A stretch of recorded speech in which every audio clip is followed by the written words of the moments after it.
सतीशजी, खरं म्हणजे हा संपूर्ण जनभावना होती। त्यानंतर आता भारत माता की जय असं देवेंद्र फडणवीस म्हणतायत। राजनाथ सिंह यांनी देखील काही वेळापूर्वी भारत माता की जय असं ट्विट केलेलं आहे। कुठेतरी एक सर्वसामान्यांची जनमानसाची भावना होती। पहलगामच्या हल्ल्यामध्ये जे काही निष्पाप बळी गेलेले होते त्यांचं आता उत्तर जे आहे ते भारतानं पाकिस्तानामध्ये घुसून दहशतवाद्यांना मारून जे आहे ते ऑपरेशन सिंदूरच्या माध्यमातून घेतलंय।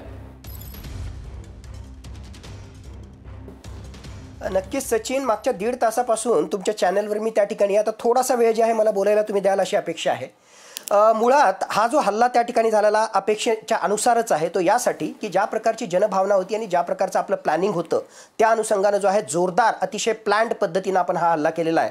आणि पाकिस्तान ऑक्युपाईड काश्मीरमध्ये त्याचबरोबर पाकिस्तानच्या पंजाब प्रांतामधल्या वेगवेगळ्या एरियाजला आपण त्या ठिकाणी टार्गेट केलं, ज्या ठिकाणी टेररिस्ट इन्फ्रास्ट्रक्चर होतं।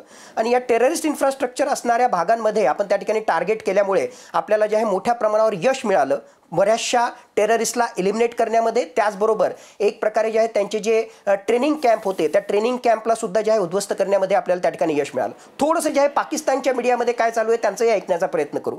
त्यांचं म्हणणं जे काही मी वाचतोय त्याच्यानुसार मला त्या ठिकाणी दिसतंय की पाकिस्तानच्या आर्मीनं असा दावा केलेला आहे की आम्ही भारताचे 2 फायटर जेट पाडलेले आहेत आणि 1 ड्रोन जे आहे आम्ही पाडलेला आहे। त्याच्याशी संबंधित कुठलंही प्रूफ कुठलंही सबूत त्यांनी दिलं नाही, पण दावा मात्र हा त्या ठिकाणी केलेला आहे। दुसऱ्या बाजूला अधिकृतरित्या पाकिस्तानचे प्रधानमंत्री शहबाज शरीफ हे त्या ठिकाणी म्हणतायत की हा जो आहे भ्याड हल्ला आहे। म्हणजे खरंच मला आश्चर्य वाटतं की एका देशाचे प्रधानमंत्री तुम्ही भ्याड हल्ला कसं म्हणू शकता? तुम्हीच म्हणत होते की 12 तासात हल्ला होणार आहे, 36 तासात हल्ला होणार आहे, आम्ही पूर्णतः तयार आहोत आणि जे आहे जर समजा अशा प्रकारचं युद्ध झालं तर भारतही वाचणार नाही आणि संपूर्ण जग जे आहे ते नष्ट होईल, ही तुमचीच विधानं त्या ठिकाणी होती। तुम्ही पूर्णतः तयार होता, तरी सुद्धा आम्ही बरोबर प्रिसिजन स्ट्राईक्स केले। एक्झॅक्टली आम्हाला ज्यांना टार्गेट करायचं होतं त्यांनाच आम्ही त्या ठिकाणी टार्गेट केलं। म्हणजे पाकिस्तान जो आहे कसा फक्त बोल घेवडा आहे, त्यांच्यामध्ये जे आहे कुठलाही एक प्रकारे जे आहे म्हणजे त्यांच्या बोलण्यामध्ये जे आहे कुठलंही त्या ठिकाणी तथ्य नाही, हे यांच्या विधानावरून लक्षात येतं।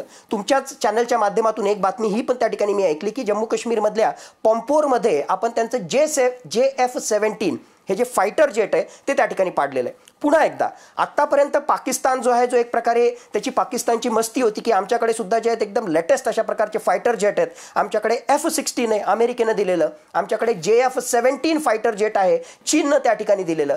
म्हणजे बघा JF-17 तसं पाहिलं तर ते जे आहे एक प्रकारे लेटेस्ट अशा प्रकारचं फायटर जेट मानलं जातं आणि ते JF-17 सुद्धा जर भारताच्या हद्दीमध्ये त्या ठिकाणी पाडलं गेलं, ही बातमी जर खरी असेल तर यावरून त्या ठिकाणी लक्षात येतं की भविष्यामध्ये पाकिस्तानची किती नामुष्की होणार आहे। आमच्याकडे जांबाज सैनिक आहेत, आमच्याकडे जांबाज फायटर जेट चालवणारे आमच्याकडे वैमानिक आहेत आणि 2019ला अभिनंदन वर्तमानच्या माध्यमातून आपण सगळ्या जगाला प्रत्यय दिला की आमच्याकडे जे आहे तसं टेक्नॉलॉजीच्या पॉईंट ऑफ व्ह्यूने मागे असलेलं विमान सुद्धा तुमच्या लेटेस्ट एक प्रकारचे जे आहेत फायटर जेटला कशा प्रकारे पाडू शकतं, अशा प्रकारचे जांबाज आमचे वैमानिक आहेत। आणि या सगळ्या परिस्थितीमध्ये पाकिस्ताननं असं म्हणणं की हा भ्याड हल्ला आहे आणि आम्ही जशास तसं उत्तर देऊ, याला काहीही त्या ठिकाणी अर्थ राहत नाही। आणि एकूणच आपण जी चर्चा करतोय त्याच्यानुसार आपल्याला स्पष्टपणे दिसतंय की अतिशय शिस्तबद्ध पद्धतीनं प्रिसिजन गायडेड म्युनिशन आपण त्याला म्हणतो, लॉयटरिंग म्युनिशन। म्हणजे यामध्ये जे आहेत डिटेल्स तर आपल्याला 10 वाजता जी पत्रकार परिषद होणार आहे अधिकृतरित्या ते डिटेल्स येतीलच, पण या ठिकाणी फायटर जेटचाही वापर त्या ठिकाणी केला गेला असेल किंवा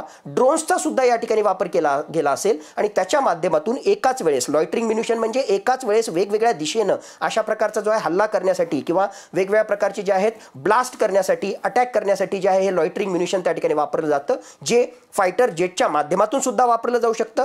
राफेलचा या ठिकाणी वापर केला जाण्याची शक्यता आहे आणि त्याच्या सोबतीलाच वेगवेगळ्या ड्रोनच्या माध्यमातून सुद्धा अशा प्रकारचे अटॅक केले जातात। पुन्हा बातमीमध्ये याच्यात आलेलं आहे की स्कॅल्प मिसाईलचा जो आहे या ठिकाणी वापर करण्यात आला। मुळात ही स्कॅल्प मिसाईल जर आपण त्या ठिकाणी पाहिले तर आपण जे आहे युरोपियन राष्ट्रांकडून ही स्कॅल्प मिसाईल आपण विकत घेतलेली आहे। स्कॅल्प मिसाईलची